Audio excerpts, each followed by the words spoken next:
ஆறு நிறைய கொட்டி கிடக்கும் தங்கம். சல்லடை போட்டு சல்லி சல்லியா தங்கத்தை அள்ளிட்டு போறாங்க.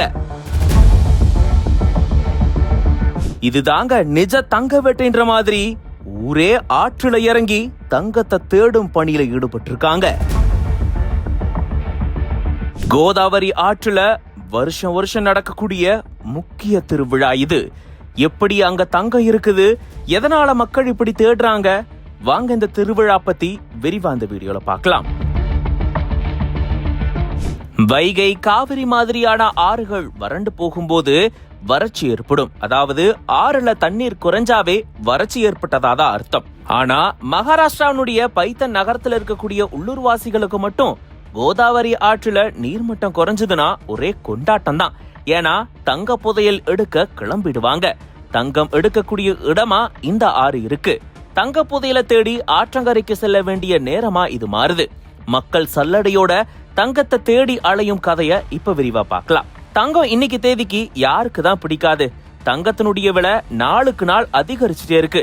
சுமார் 1.16 லட்சத்தை தாண்டிட்டு இருக்கு ஒரு சவரன் தங்கத்தினுடைய விலை. அதுவே நகையா வாங்கி போட்டோம்னா ஜிஎஸ்டி, செய்கூலி, சேதாரம் எல்லாம் சேர்த்து 1.3 லட்சம் அப்படின்ற அளவுக்கு வந்திருக்கு ஒரு சவரன் தங்க நகையினுடைய விலை. இந்த நிலையில அதே நேரத்துல சிலருக்கு அபூர்வமா தங்க புதையல் மாதிரி ஒண்ணு கிடைக்குது. அதிர்ஷ்டமும் தீவிரமான தேடுதலும் இருக்கிறவங்களுக்கு இந்த ஆற்றில இருந்து அந்த தங்க புதையல் கிடைக்குது. இப்படி இந்த ஆத்துல இருந்து தங்க கிடைக்குதுன்னா அங்கிருந்து தங்க சுரங்கம் இருக்குது அப்படின்னு அர்த்தம் கிடையாது. பொதுமக்கள் தூக்கி வீசக்கூடிய தங்கம் தான் அந்த ஆத்துல கிடக்குது.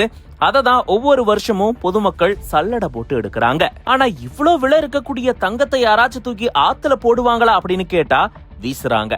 அதுக்கு காரணம் என்ன? அதுவும் கோதாவரி ஆற்றுல இப்படி சிலர் வீசிட்டு போறாங்க. அதனுடைய பின்னணி என்ன அப்படின்றதையும் பார்க்கலாம். கடந்த திங்கட்கிழமை அன்னைக்கு கோதாவரி ஆற்று பகுதியில சல்லடைகள், வலைகளோட பொதுமக்கள் தண்ணீர் குறைஞ்சிருக்கக்கூடிய கோதாவரி ஆற்றுல இறங்கி தங்கத்தை தேட ஆரம்பிச்சிருந்திருக்காங்க. துக்கத்தில் இருக்கக்கூடிய உறவினர்கள் தங்களுடைய அன்புக்குரியவர்களுக்காக இறுதி சடங்குகளை செஞ்சு நகைகள், நாணயங்கள் மற்றும் பிற மதிப்புமிக்க பொருட்களை ஆற்றுல வீசிட்டு போறாங்க. அதுதான் இந்த கோதாவரி நதி. மகாராஷ்டிரா, தெலுங்கானா, ஆந்திராவில ஓடக்கூடிய கோதாவரி ஆற்றுல ஆண்டு முழுக்க பொதுமக்கள் இறந்து போன தங்களது உறவினர்களுடைய அஸ்திய கரைக்க வர்றது வழக்கமான ஒண்ணுதான். அப்படி அஸ்திய கரைக்கும் போது பொதுமக்கள் இறந்தவங்களுக்கு ரொம்பவே விருப்பமான தங்கம், வெள்ளி நாணயங்களை ஆற்றுல போடுவாங்க.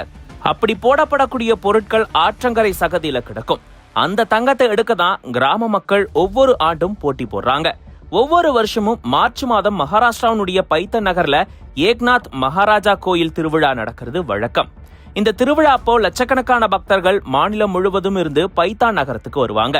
அதனால பக்தர்களுடைய பாதுகாப்பை கருத்துல வச்சுட்டு தான் ஜெயக்வாடி அணையில இருந்து கோதாவரி ஆற்றுல தண்ணீர் திறந்து விடப்படுறது ரொம்பவே குறைக்கப்படும். இதனால கோதாவரி ஆற்றுல தண்ணீர் மட்டம் பாத்தீங்கன்னா குறைஞ்சு காணப்படும். கரைகள் தெரிய ஆரம்பிக்கும். இப்படி கரைகள் தெரிய ஆரம்பிச்ச உடனே பைத்தான் நகரத்துக்கு வந்திருக்கக்கூடிய மக்கள் எல்லாரும் ஒன்று சேர்ந்து கையில சல்லடையோடையும் வலையோடையும் அப்படியே ஆற்றுல இறங்கி முட்டி அளவு இருக்கக்கூடிய தண்ணீர்ல ஏற்கனவே வீசப்பட்ட தங்கம், வெள்ளி நாணயங்களை தேட ஆரம்பிப்பாங்களாம். ஒவ்வொரு ஆண்டும் இந்த திருவிழாவானது வெகு விமர்சையா நடக்கும். சின்னவங்கல இருந்து பெரியவங்க வரைக்கும் எல்லாரும் அப்படியே தண்ணியில இறங்கி தேட ஆரம்பிச்சிருந்திருப்பாங்க. ஆத்துல இருக்கக்கூடிய மண்ணையும் சேரையும் எடுத்து சல்லடையில போட்டு சலிச்சு அதுல இருந்து தங்கம் கிடைக்குமா அப்படின்னு பாக்குறாங்க. அதிர்ஷ்டம் இருந்துச்சுன்னா கண்டிப்பா நிறைய பேருக்கு தங்கம் கிடைக்க வாய்ப்பு இருக்கா. இப்படி கோதாவரி ஆற்றுல இறங்கி தேடினவங்களுக்கு நிறைய பேருக்கு நாணயங்கள் கிடைச்சதா சொல்லப்படுது. ஆனா எந்த அளவுக்கு நாணயங்கள் கிடைச்சது அப்படின்ற தகவல் இல்ல. ஆனாலும் தொடர்ந்து பொதுமக்கள் நாட்கணக்குல இந்த ஆற்றுல இறங்கி தேட ஆரம்பிச்சிருந்திருக்காங்களாம். சிலர் குடும்பமோட வந்து ஆற்றிலேயே தங்கி தங்கத்தை தேடும் பணியில ஈடுபட்டு இருந்திருக்காங்க. எல்லா ஊர்லயும் ஆற்றுல தண்ணீர் வத்துனா வறட்சி என்ன பண்றதுன்னு யோசிப்பாங்க. ஆனா இங்க மட்டும் தண்ணீர் குறைஞ்சதுன்னா ஒரே கொண்டாட்டம் தான். ஏன்னா தங்க புதையல் எடுக்க பொதுமக்கள் கிளம்பிடுவாங்க. கேட்கவே வித்தியாசமா இருக்குல்ல? இத பத்தி நீங்க என்ன நினைக்கிறீங்க அப்படின்றத கமெண்ட்ஸ்ல சொல்லுங்க. மேலும் செய்திகளுக்கு ஒன் இந்தியா சேனலை ஃபாலோ பண்ணிக்கோங்க. Subscribe to One India and never miss an update.